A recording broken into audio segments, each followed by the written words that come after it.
Ok, bien hermanos, vamos a continuar ahí en el libro del profeta Ezequiel. En el libro del profeta Ezequiel, ¿sí se ve la diapositiva? Ok, bien hermanos, déjenme comenzar con el tema, hermanos. ¿Por qué no leemos unas dos o tres veces el tema del libro de Ezequiel? ¿Por qué no lo leemos juntos?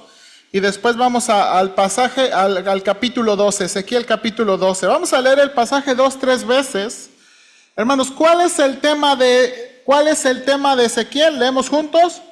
Dios vindicará la gloria a su nombre, templo y presencia por el juicio y la restauración de Israel. Una vez más, Dios vindicará la gloria a su nombre, templo y presencia por el juicio y la restauración de Israel. Una vez más, Dios vindicará la gloria a su nombre, templo y presencia por el juicio y la restauración de Israel. Y quiero de nuevo explicar qué significa eso, hermanos. La vez pasada, en mi mejor intento, estaba hablando sobre la visión de Ezequiel. Del capítulo 1 al 11, hermanos, Ezequiel ve una visión que para nosotros, hermanos, es muy extraña y muy rara. Si usted ha comenzado a leer el libro de Ezequiel, a lo mejor usted se ha desanimado porque Ezequiel comienza a ver seres vivientes, ruedas, expansiones llenos de ángeles con cabeza, ¿verdad? Seres vivientes con cabeza de buey, humana, águila. Hermanos, y es difícil para nosotros. Ahora, quiero decir esto, hermanos. Cuando uno entra a leer el libro de Ezequiel y empieza a pensar en esas visiones, uno empieza a pensar en que eso es fantasía. O que, por ejemplo, si dice que hay un ser viviente lleno de ojos, nosotros queremos pensar, bueno, los ojos no son ojos, sino que representan. Pero hermanos, ¿cuál es el problema de que Dios haya creado un ángel que esté lleno de ojos? ¿Por qué tiene que ser fantasía? ¿Por qué tiene que ser, verdad? Ay, pastor, entonces, verdad, verdad, todas esas películas de los extraterrestres. Hermanos, si Dios ha querido crear otros seres, ahora la Biblia habla de nuevo, la Biblia habla de estos seres vivientes. Y quiero pasar un video de nuevo nada más para recordarnos que lo que está viendo Ezequiel, hermanos, es una cosa muy, muy interesante. Déjenme pasarle este video como introducción, por favor.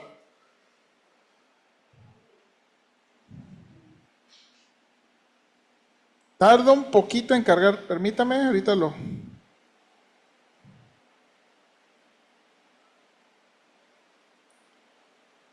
Ok, parece que ya va. Hemos estado hablando sobre los seres espirituales en la Biblia y hemos observado cómo Dios está en los lugares celestiales, pero no está solo. Hay todo un equipo de trabajo que la Biblia llama el concilio divino. Pero en la Biblia hay todavía más seres en el reino espiritual, como los querubines y los ángeles. Hablemos sobre ellos. Ok, primero los querubines. Son esos bebés gorditos con alas, ¿verdad? No, tienes que sacar su imagen de tu cabeza. Los querubines, o en hebreo querubín, son mucho más fascinantes. Se describen como criaturas híbridas, como un collage de diferentes animales. Cada vez que aparecen son un poco diferentes. ¿Qué es eso? Sí, se supone que sean vigilantes. Hacen guardia en los límites entre el cielo y la tierra. Si los miras, sabes que estás entrando en la presencia de aquel que está sobre todo y es verdaderamente otro. La primera vez que los querubines aparecen en la historia de la Biblia, están parados fuera del jardín del Edén. Cierto, el jardín es el templo y residencia de Dios, así que Él colocó a estos guardaespaldas espirituales en la entrada para que los humanos rebeldes no pudieran regresar y arruinarlo todo. Pero la historia bíblica trata sobre cómo Dios quiere que volvamos a su presencia. Sí, exactamente. Esta es la razón por la que Él eligió al pueblo de Israel y les dio entregar un deber simbólico en miniatura, llamado el tabernáculo. Y luego, después, el templo de Jerusalén. Tengamos espacio espacios había querubines pintados y grabados por todos lados, recordándoles a los sacerdotes que están trabajando en la presencia de Dios. Ahora, si un sacerdote entraba en el lugar santísimo, veía una caja de oro llamada el Arca del Pacto. Sobre ella había 2 querubines. ¿Qué pasa con eso? Los autores bíblicos describen el arca como el estrado del trono de Dios que los querubines están cargando. Como leemos en el Salmo 99, Él está sentado como rey sobre los querubines, pero no había un trono sobre la caja. Así es, los israelitas no debían representar a Dios con ninguna imagen física, pero cuando los profetas tenían visiones acerca de este espacio, veían a Yahweh sentado en su trono. Ok, entonces los querubines protegen el espacio sagrado y cargan el trono de Dios. Pero ¿por qué usan la mezcla de animales? Bueno, ellos son representaciones simbólicas de todas las criaturas en la tierra, porque todas pertenecen a Dios. Esta es la razón por la que en la visión de Isaías, todas las criaturas están cantando. Todo lo que llena la tierra es la gloria de Dios. Como un coro. Sí, a través de los querubines, toda la creación ofrece alabanza a su Hacedor. Genial. Esos son los querubines. Ahora, hablemos sobre los ángeles. Estoy mucho más familiarizado con ellos. Hay unas que parecen humanas, con alas, llenas de plumas. No, espera, detente. Los ángeles de la Biblia no tienen alas. ¿Qué? ¿No hay alas? No hay alas de ángel. De hecho, los ángeles frecuentemente son confundidos con humanos porque se parecen a nosotros, solo que un poco más impresionantes. Pero los querubines tienen alas. Sí, y los ángeles son diferentes porque tienen un propósito diferente. Está bien. ¿Y ese propósito es? Bueno, los humanos no pueden simplemente entrar al reino de Dios, así que Dios viene a nosotros y Él frecuentemente lo hace a través de estos embajadores espirituales. Entonces, ¿los ángeles son como mensajeros espirituales? Sí, de hecho, eso es lo que significa la palabra ángel, mensajero. Cierto, eso pasa mucho en la Biblia, como el ángel que le dice a María que está embarazada con Jesús. Sí, y luego el otro rol principal de los ángeles es cumplir misiones en nombre de Dios. A veces descargan a personas de peligro, como cuando Pedro es liberado de la prisión. Y hay algunos ángeles realmente geniales, como Miguel y Gabriel. Sí, el nombre Gabriel significa Dios es mi fuerza, y Miguel significa quién es como Dios. Pero también nota que estos nombres apuntan a Dios, no a los ángeles. Como los humanos, los ángeles son imágenes del poder y la presencia de Dios.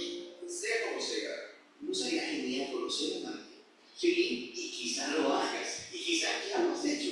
Pero en la Biblia no se motiva a nadie a ir a buscar a los ángeles. Y cuando los ángeles aparecen, las personas suelen estar confundidas o asustadas. Así que los ángeles son realmente asombrosos, pero juegan un rol secundario en la Biblia.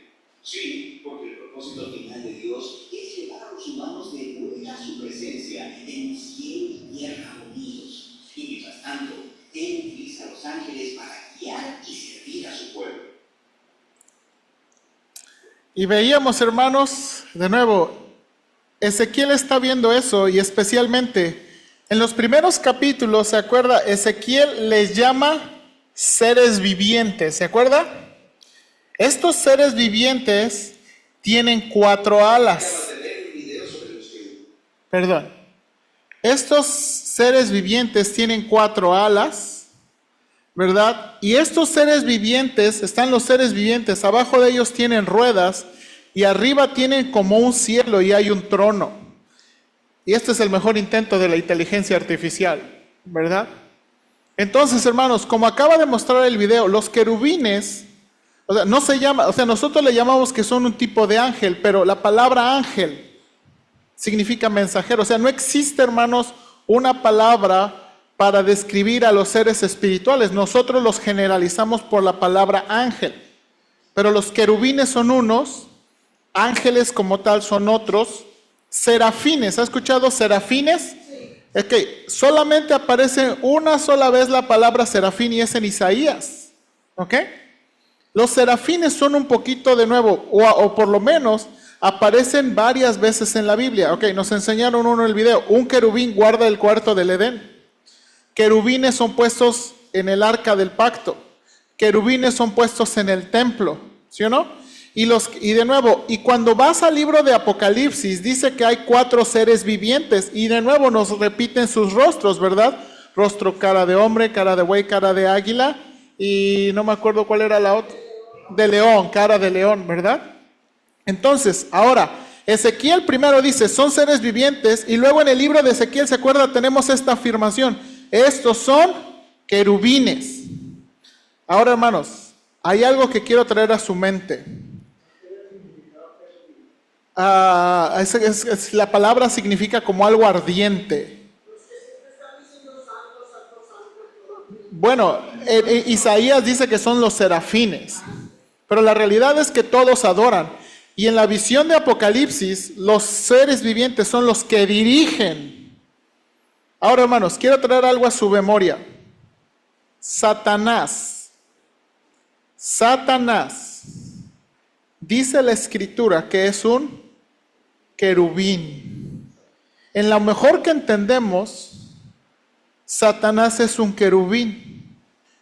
De nuevo, por inferencia, no hay ninguna declaración más lo que los diferentes pasajes de la Escritura. Ellos están muy cerca del trono de Dios y ellos están muy cerca de nuevo de la presencia de Dios. Y lo que ve Ezequiel, hermanos, es, ¿verdad? En este video, de nuevo, en esta imagen de la inteligencia artificial, lo que ve Ezequiel es varios movimientos de la gloria de Dios abandonando el templo, ¿se acuerda? Esto es lo que está viendo el Ezequiel. Ahora, hermanos, esto de nuevo, él nos está dando esta visión. Ezequiel está en un país diferente, él está viendo todo esto. Ahora, hermanos, el pueblo nunca se dio cuenta que la gloria de Dios los había dejado. Nunca se dio cuenta que la presencia de Dios los había abandonado. Porque de nuevo, no siempre es visible. ¿Me explico? Ezequiel está viendo algo que no es visible para los ojos humanos, pero que existe, que está pasando. ¿Okay? Entonces, lo que le quiero decir es, no vamos a tratar de suavizar la Biblia porque no la entendamos. ¿Okay? Y no vamos a tratar de darle un tiempo de interpretación a lo que no entendemos. Vamos a tener que creer las afirmaciones como son. O sea, hermanos, si es difícil para nosotros imaginarlo, no significa que no sea verdad. ¿Okay? Y no necesitamos darle otra explicación. Ahora, hermanos, la siguiente parte, que es la que quiero ver, y de veras, aunque van a sonar muchos puntos, no quiero tardar tanto, es del capítulo 1 al 24, lo que Ezequiel va a predicar es que el juicio de Dios es inminente. El juicio de Dios es inminente. ¿Qué significa eso? El juicio va a venir. Ya no hay nada para detenerlo. Hermanos, en los capítulos 12 al 17, aparece 11 veces esta palabra. Y sabrán que yo soy Jehová, y sabrán que yo soy Yahweh, o conocerán que yo soy Yahweh o Jehová. Ahora, hermanos, algunas ideas. Esta frase enfatiza que Israel sabe el nombre de Yahweh, perdón, me equivoqué, esto no va, pero desconoce que su nombre está ligado a su naturaleza. ¿Esto es qué? Sus atributos.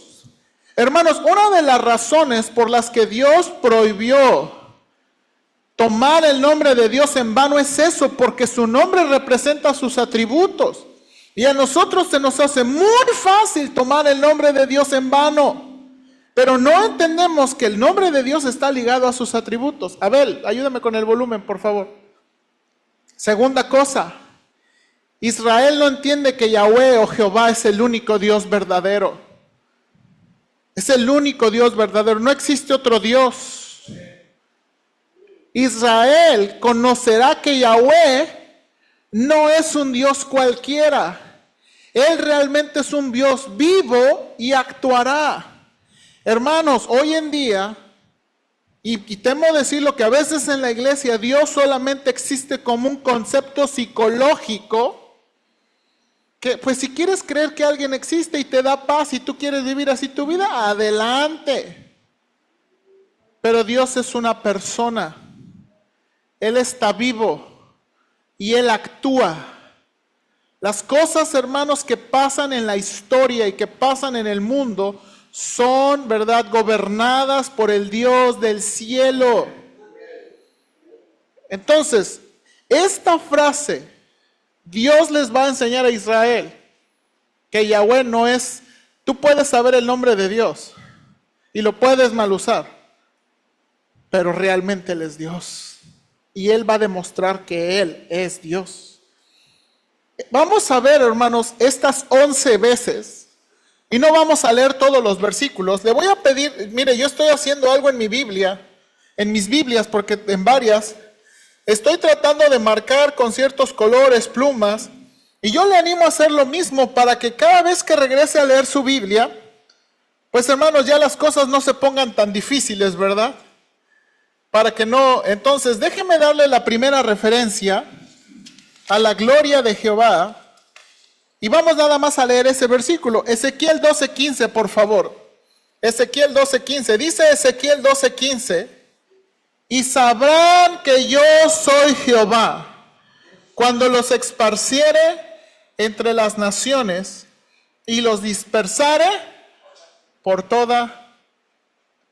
la tierra. Vamos a orar. Señor, ayúdame, Padre, por favor.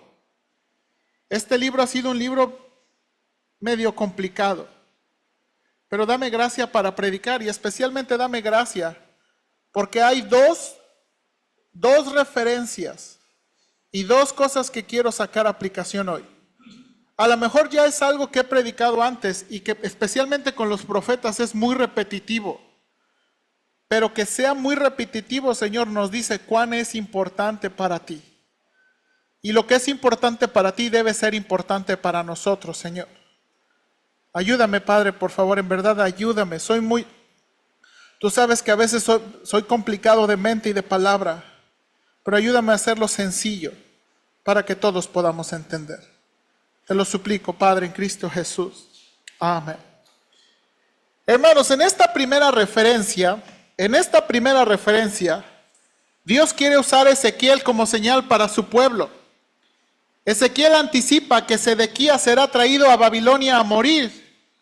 Y aquí comienza, hermanos, una frase que va a repetir varias veces: la casa rebelde. Si usted ha visto el Chavo del Ocho, no sé si usted se acuerda cuando el Chavo del Ocho abandonaba la vecindad, se ponía un palo, ¿verdad? Una bolsa con sus cosas y salía de la vecindad, ¿verdad? Bueno,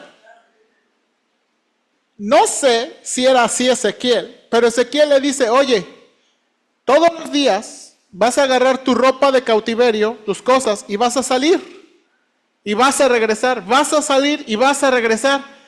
Hermanos, de nuevo, Dios quiere llamar su atención, y cuando la gente te pregunte, ¿qué estás haciendo?, les vas a decir que Dios va a hacer así con el pueblo de Israel. Dios va a hacer así con el pueblo de Israel. ¿Por qué? Hermanos, porque los judíos pensaban que Dios los iba a salvar pronto. Pero lo que dice aquí, hermanos, ¿qué dice aquí? Y sabrán que yo soy Jehová cuando los esparciere entre las naciones y los dispersare. ¿Por qué? Por toda la tierra. Hermanos, hay judíos por todo el mundo. ¿Por qué cree que hay judíos por todo el mundo? Porque Dios así lo había dicho. La siguiente referencia, hermanos, Ezequiel 12:16. Y haré que unos pocos de ellos escapen de la espada y del hambre y de la peste, para que cuenten todas las abominaciones entre las naciones a donde llegaren, y sabrán que yo soy Jehová. Y sabrán que yo soy Jehová. Hermanos, note aquí, Dios va a preservar un remanente. ¿Pero para qué Dios les va a preservar un remanente? Para que cuenten todo lo mal que han hecho, para que cuenten todos sus pecados y para que sepan que el juicio de Dios es verdadero. Una más en el capítulo 12, Ezequiel 12:20, por favor. Ezequiel 12:20. Y las ciudades habitadas quedarán desiertas, y la tierra será desolada, y sabréis que ¿qué? Yo soy Jehová. Hermanos, cuando vienen los judíos, todas sus bonitas casas, todo su lujoso templo destruido, ¿qué iban a saber? Dios, esto está pasando por Dios. Hermanos, capítulo 13, versículo 9, por favor, capítulo 13, versículo 9. Dice aquí, estará mi mano contra los profetas que ven vanidad y adivinan mentira. No estarán en la congregación de mi pueblo, ni serán inscritos en el libro de la casa de Israel, ni a la tierra de Israel volverán, y sabréis que yo soy Jehová, el Señor. Hermanos, este es un mensaje para los profetas. Miren lo que dice capítulo 13, versículo 2, versículos anteriores. Hijo de hombre, profetiza contra los profetas de Israel que profetizan, y di a los que profetizan de su propio ¿qué? Corazón. Oíd palabra de Jehová. Así ha dicho el Señor. Ay de los profetas insensatos. Hermanos, Dios tiene un mensaje aquí para los profetas insensatos. ¿Por qué, hermanos? Porque donde está Ezequiel había profetas que estaban diciendo, Dios nos va a salvar pronto, Dios nos va a salvar pronto, tengan confianza, tengan esperanza. Y los que estaban allá en Israel, había profetas falsos que les decían, el rey de Babilonia no nos va a hacer nada, Jehová nos va a salvar porque tienes un templo, engañando a la gente. ¿Se acuerdan? Jeremías allá, Ezequiel acá, y Jeremías diciéndoles, váyanse, ríndanse. Ezequiel diciéndoles, no esperen que nos va a salvar. Pero los profetas falsos, hermanos, animando al pueblo. Y aquí es donde tengo un punto, hermanos. Hermanos, Ezequiel 13 nos presenta un peligro que no ha desaparecido. Hombres que hablan en nombre de Dios, pero que en realidad profetizan de su propio corazón. No eran simples hombres equivocados, eran hombres religiosos que pretendían tener autoridad divina. Y eso hace tan peligroso al falso maestro. No solamente puede enseñar algo equivocado, puede conseguir que otros organicen su vida alrededor de una mentira. Hermanos, esto es lo peligroso. Hermanos, en el tiempo de Bonhoeffer, los que estamos los miércoles, en Alemania en los años 30, los llamados cristianos alemanes mezclaron la fe cristiana con el nacionalismo y la ideología nazi, pretendiendo hablar de dentro de la iglesia y presentar esas ideas como compatibles con la voluntad de Dios. Hermanos, y llegaron a decir la iglesia alemana, Dios, Cristo está en Hitler. El problema, hermanos, no fue cuando aparecieron los horrores del régimen. Comenzó cuando la iglesia permitió que otra voz tuviera autoridad dentro de ella, además de Cristo. México también ha visto las consecuencias, hermanos, de entregar la autoridad a un hombre. ¿Se acuerda usted del caso de Nazón Joaquín García? El líder de la Luz del Mundo. En 2022, hermanos, se declaró culpable en California de delitos sexuales contra menores y recibió una condena de más de 16 años. En 2025 se presentaron además nuevos cargos federales, aunque esas acusaciones siguen siendo cargos y él se ha declarado no culpable de ellos. El punto no es simplemente hablar de ese hombre, sino reconocer el peligro. Cuando alguien recibe una autoridad que solamente pertenece a Dios y su palabra, puede terminar entregándole su conciencia, sus decisiones y su vida.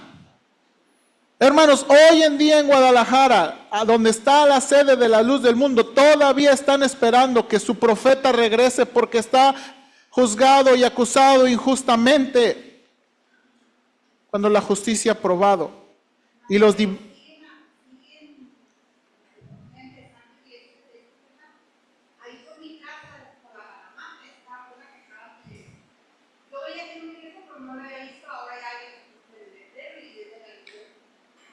Entonces, Todavía hay falsos profetas, todavía hay falsos profetas.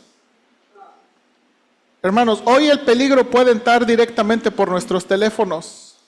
Podemos escuchar durante horas a un predicador en YouTube, Facebook, TikTok, podcast.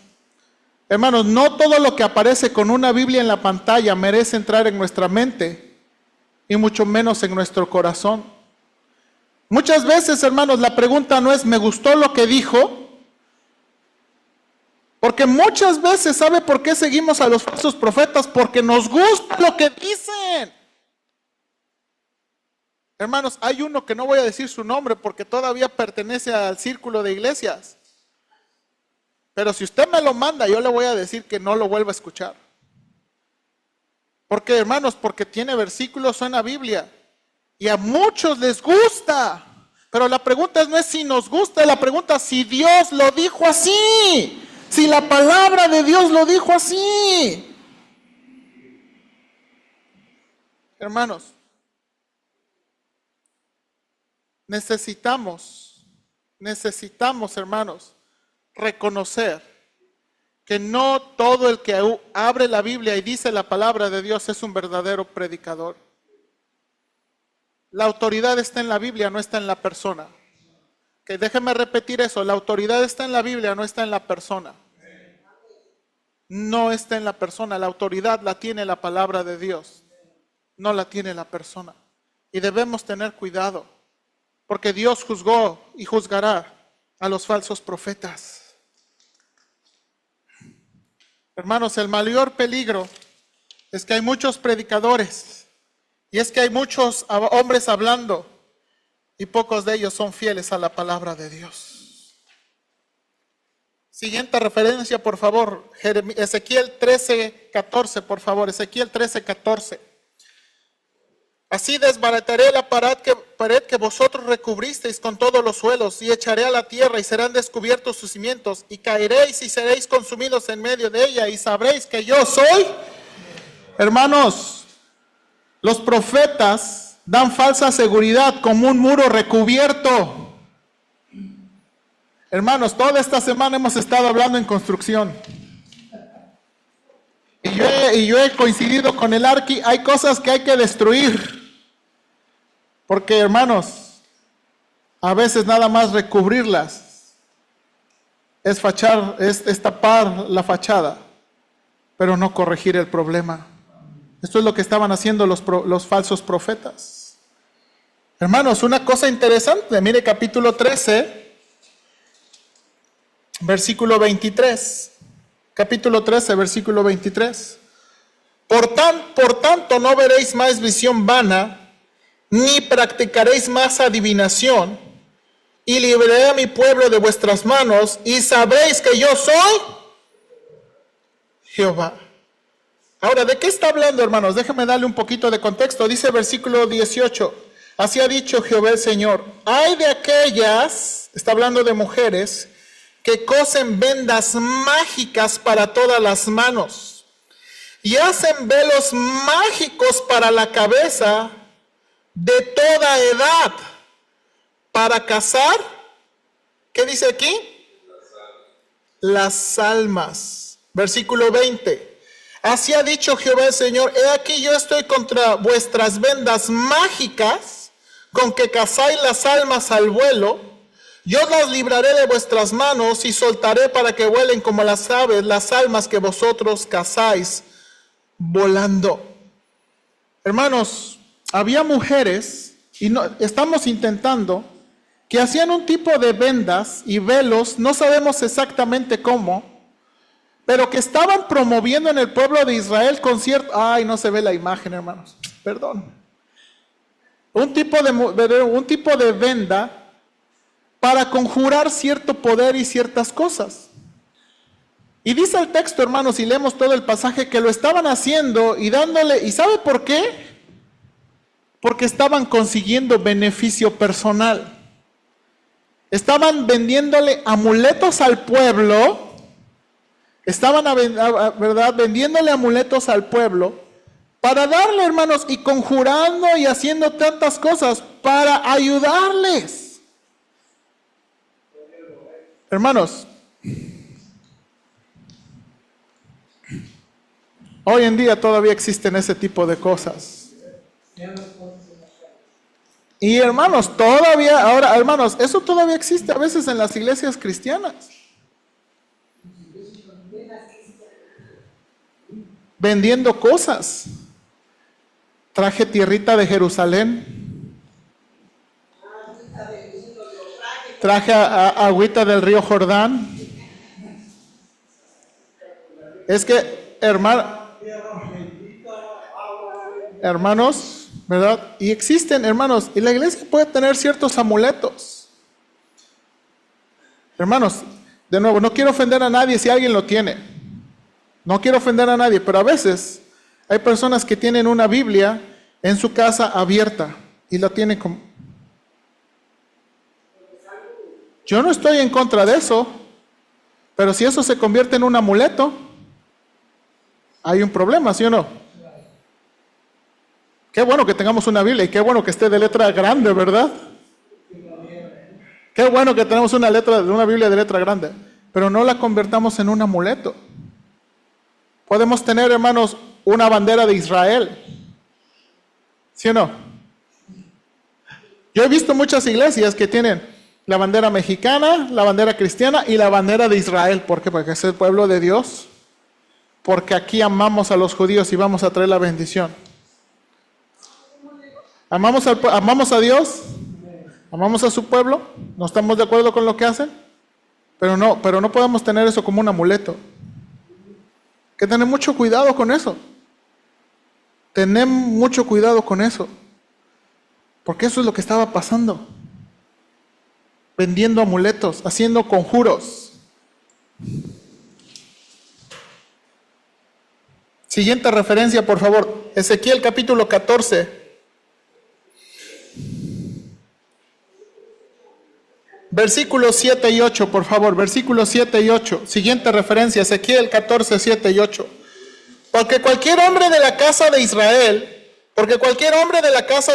y de los extranjeros que moran en Israel, que se hubiera apartado de andar en pos de mí y hubiera puesto sus ídolos en su corazón, y estableciendo delante de su rostro el tropiezo de su maldad, y viniere al profeta para preguntarle por mí, yo Jehová le responderé por mí mismo, y pondré mi rostro contra aquel hombre y le pondré por señal y por escarmiento, y lo cortaré de en medio de mi pueblo, y sabréis que yo soy.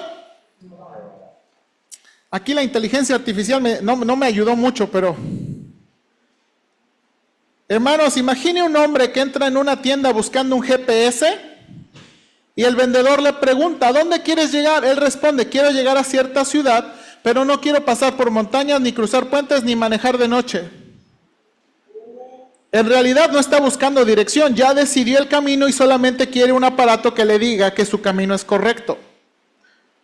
Algo parecido puede suceder espiritualmente.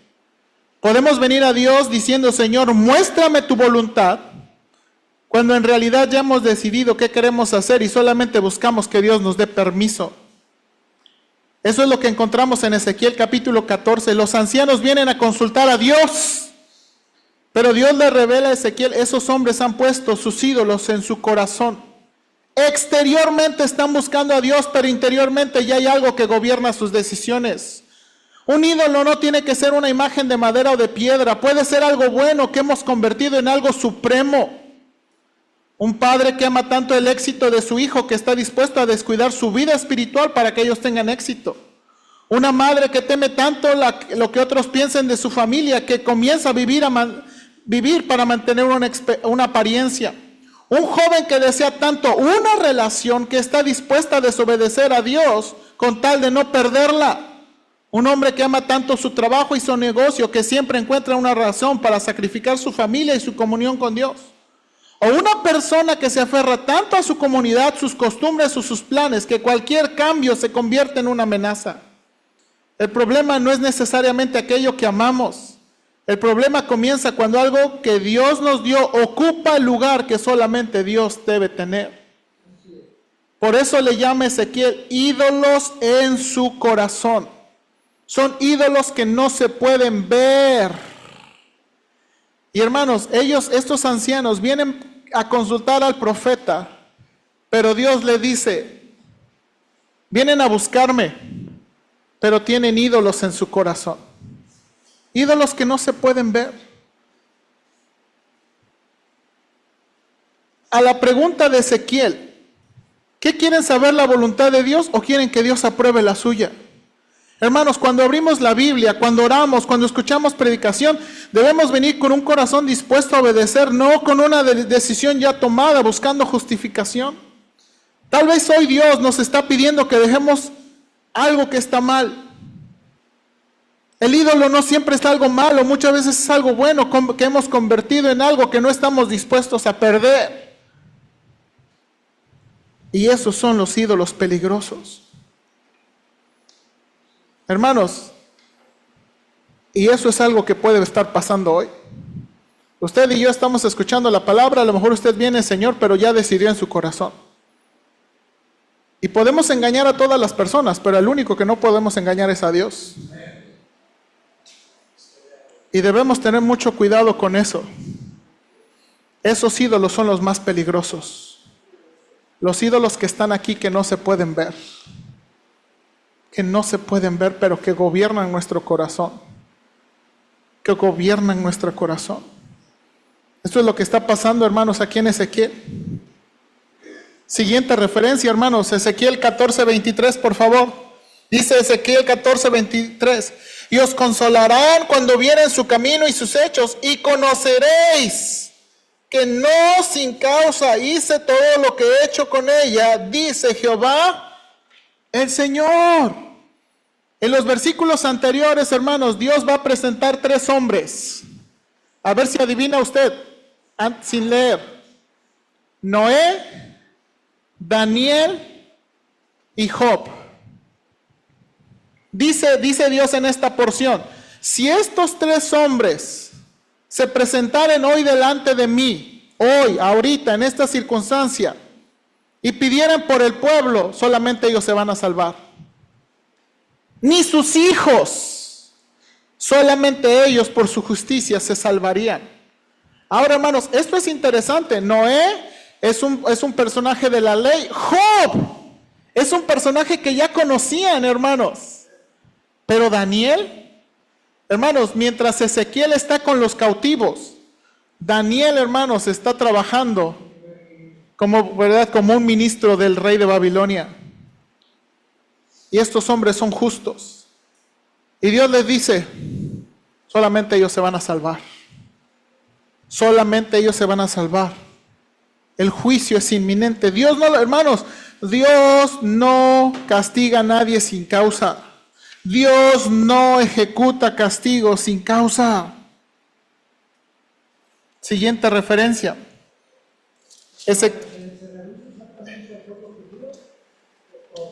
Yo creo, hermanos, a todos. Y si alcanzamos, vamos a ver un pasaje en el Nuevo Testamento. Ezequiel 15:17. Y pondré mi rostro contra ellos. 15:7. Y pondré mi rostro contra ellos, aunque del fuego se escaparon, fuego los consumirá. Y sabréis que yo soy Jehová cuando pusiere mi rostro contra ellos. Y aquí, hermanos, la ilustración es que Dios destruyó a Jerusalén como se destruye una vid inútil. Dios le dice a Israel, tú eres una vid. ¿Para qué sirve, hermanos? ¿Para qué sirven los troncos de la vid? Puede ser una casa, puede ser una mesa, puede ser una silla. Dios le dice, si de por sí no sirves, imagínate quemada.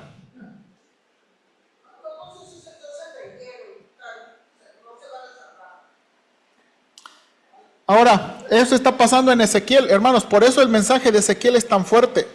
Capítulo 16, por favor, versículo 62. Este es el pasaje, uno de los capítulos más largos.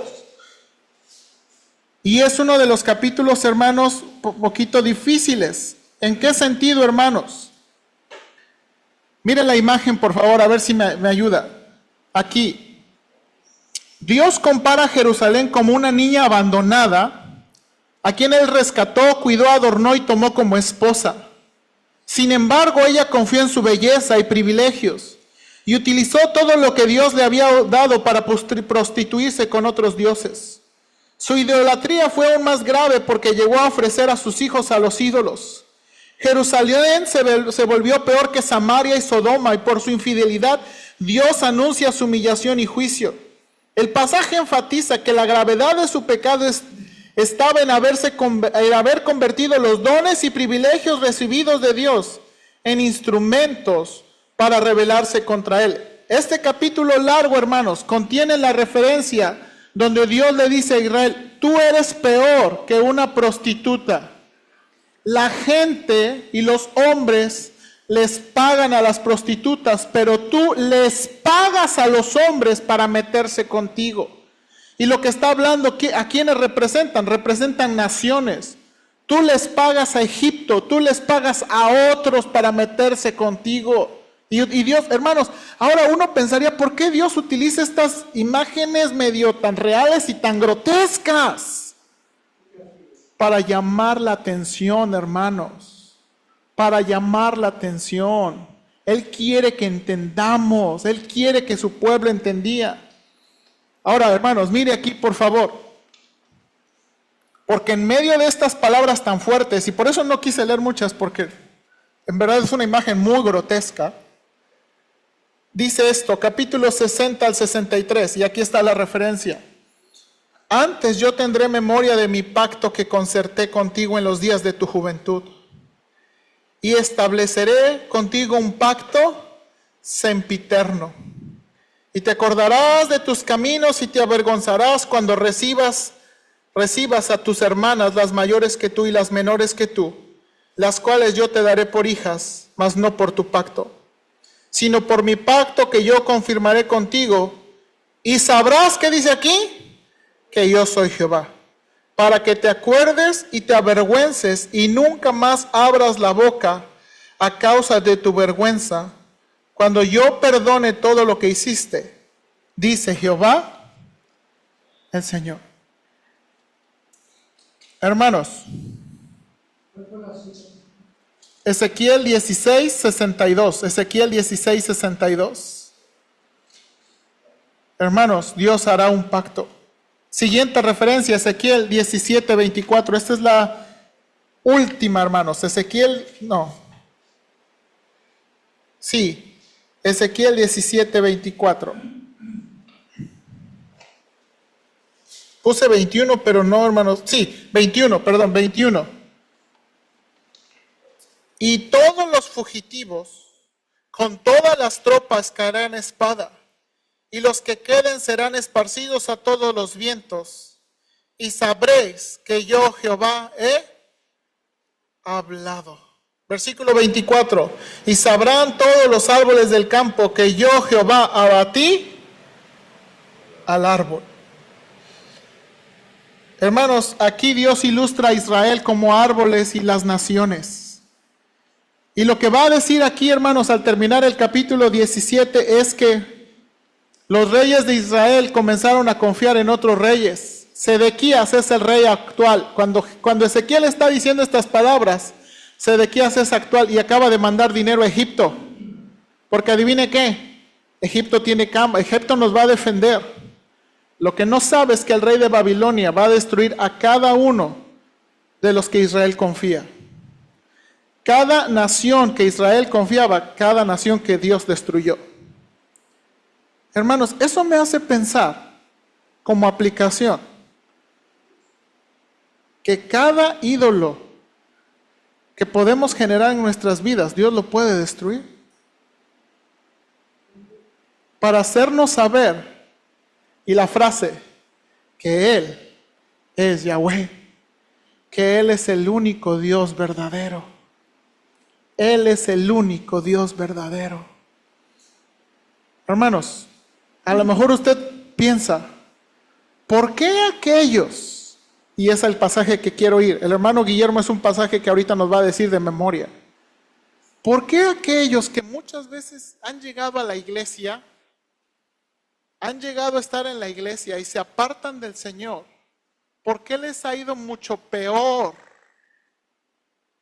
¿Por qué? ¿Cómo dice el pasaje, hermano Guillermo? ¿Pedro?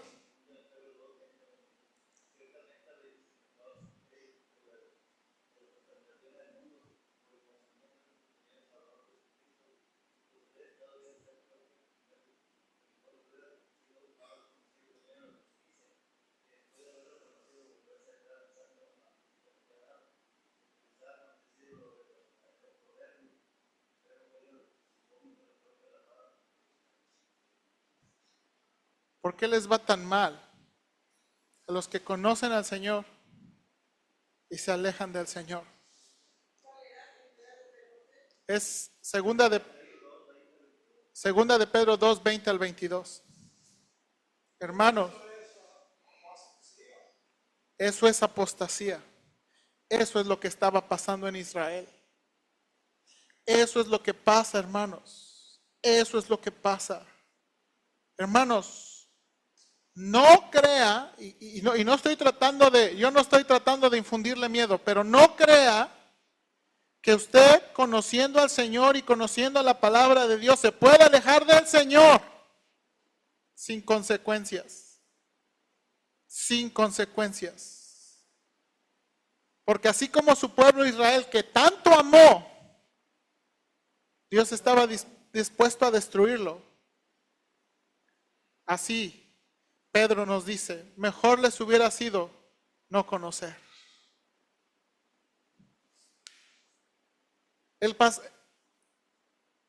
El capítulo 18, hermanos, es un capítulo que usted yo creo que conoce. ¿Por qué somos juzgados por los pecados de nuestros padres? Termino con este pasaje, mire aquí por favor. Dice Ezequiel capítulo 18, ¿qué pensáis vosotros los que usáis este refrán sobre la tierra de Israel que dice, los padres comieron las uvas agrias y los dientes de los hijos tienen la dentera? Vivo yo, dice Jehová el Señor, que nunca más tendréis por qué usar este refrán en Israel. He aquí todas las almas son mías, como el alma del Padre, así el alma del Hijo es mía. El alma que pecare, esa morirá. Hermanos, este pasaje va a enseñar, y no lo voy a leer completo. Este pasaje enseña una verdad. Y es lo que Dios quiere hacerle enseñar al pueblo de Israel, porque el pueblo se estaba quejando. Ay, ¿yo qué culpa tengo de lo que hicieron mis papás? ¿Y yo qué culpa tengo? ¿Y yo qué culpa tengo? ¿Y yo qué culpa tengo? Y estaban excusándose. Ahora Dios nos quiere destruir por los pecados de nuestros papás. Y Dios quiere hacerles un pasaje aquí. Puedes tener un padre abusivo, puedes tener un padre malo, pero tú puedes ser un buen hijo. Puedes tener un padre bueno y tú ser un hijo malo. Y aún puedes, de nuevo, dice aquí, el hijo que viere los pecados de su padre y se convirtiera, él vivirá. Pero también el hijo que tuviera, ¿verdad?, un padre malo, de un padre bueno, y dejara a Jehová, él morirá. El alma que pecare, esa morirá. Hermanos, lo grave de Ezequiel, que va a enseñar más adelantito, es que no había hombres justos en la tierra. Y cuando predica Ezequiel capítulo 18 diciendo, cada persona es responsable. Hermanos, Dios salvó al remanente. Dios salvó al remanente. Aquellos, hermanos, aquellos que decidieron confiar en Dios, Dios los salvó. Pero aquellos que decidieron confiar en otras cosas, Dios los destruyó de espada, de hambre, de bestias salvajes, por su propia responsabilidad. Hermanos, somos responsables. Somos responsables. Hermanos, tenemos la oportunidad en nuestras vidas de responder correctamente al Señor. Estas 11 referencias que acabamos de ver son para enseñarle. De nuevo, esta frase está enfatizando, Dios no está destruyendo a Israel por nada. Les está enseñando maneras específicas que le han fallado a Dios. Maneras específicas, concretas y reales que le han fallado a Dios. Hermanos, que no seamos como Israel. Que no seamos como Israel. No escuche falsos predicadores. Lea su Biblia, por favor, se lo ruego. Lea su Biblia. Más que escuchar cualquier otra voz, escuche la voz de Dios en su Biblia. Y le ruego que tenga cuidado con los ídolos que no podemos ver. Señor, ayúdanos, Padre, por favor.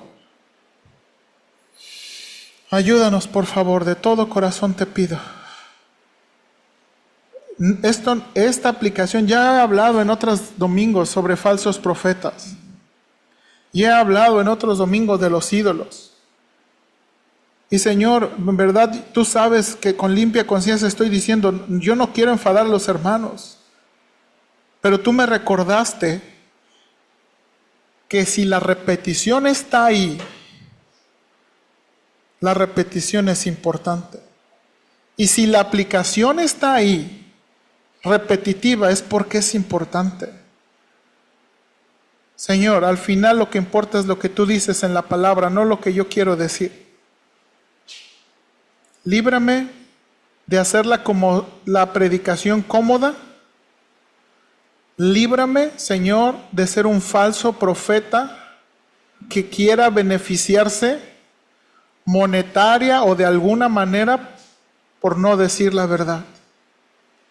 Líbranos, Señor, por favor, de seguir a gente manipuladora y abusiva que en nombre de Dios y en nombre de la Biblia predica. Pero sobre todo, Señor, líbranos de buscar tu voluntad cuando no queremos dejar los ídolos del corazón. Ayúdanos, Padre. Aprovecho de una vez, Señor, para orar, para que nos des una buena semana. Aprovecho para orar que tú nos ayudas a leer tu palabra. Aprovecho para orar, Señor, que tú nos ayudes en nuestras responsabilidades, tú, nuestra esposa, nuestros hijos, nuestro trabajo. Ayúdanos a hacer cada uno con prioridad. Ayúdanos a hacer cada uno con esmero. Ayúdanos, Padre, por favor. Y ayúdanos a trabajar duro, porque el trabajo duro te agrada. Ayúdanos a confiar en ti, Señor. Bendice a mis hermanos. Danos un buen día del Señor, por favor. En Cristo Jesús. Amén. Bien, hermanos.